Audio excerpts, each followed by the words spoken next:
Edi Rama tha se edhe zëri i komunitetit rom do të ketë një mbështetje të madhe në këto zgjedhje teksa ka vlerësuar kandidaten e Delvinës e cila përfaqëson komunitetin rom.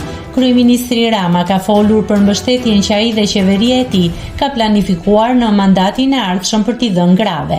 Rama është ndalur te kandidatja e Delvinës Ina Majko, i cili u shpreh se është shumë krenar që ka zgjedhur ta ketë në listën e Vlorës. Ai njoftoi se edhe nëse Majko nuk do të jetë pjesë e kuvendit, do të jetë pjesë e qeverisë. Do japi më shumë bursa për fëmijë që vinë nga familje në ndihmë ekonomike dhe për shumë prej tyre që vinë nga familje egjiptiane dhe rome. Edhe unë jam shumë krenar që për herë të parë Partia Socialiste bëhet promotore e një kandidature nga komuniteti rom, një vajzë nga Delvina e cila përfaqëson vajzat e marginalizuara, por që jo vetëm mund të jetë një zë i nevojshëm në kuvendin e Shqipërisë, por që edhe nëse nuk do të jetë në kuvendin e Shqipërisë, patjetër që do të jetë një zë në qeverisjen tonë në mandatin e ardhshëm, tha Rama nga Korça.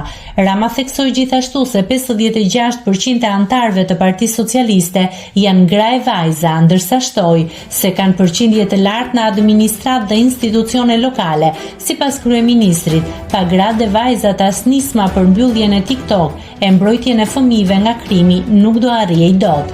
Nëse do arrinim ta mbyllim TikTokun pa mbështetjen absolute të grave, po të ishte muhabet burrash, nuk e di nëse do ishte mbështetje për të mirën e fëmijëve për mbylljen e TikTok. Dhe ne nuk do të ndalemi, do të kemi edhe risi në Partinë Socialiste, ku organizatat e partisë drejtohen nga burra e djem, e gra dhe vajza, dhe në shumicën e këtyre kemi drejtuese gra e vajza, u shpreh ai.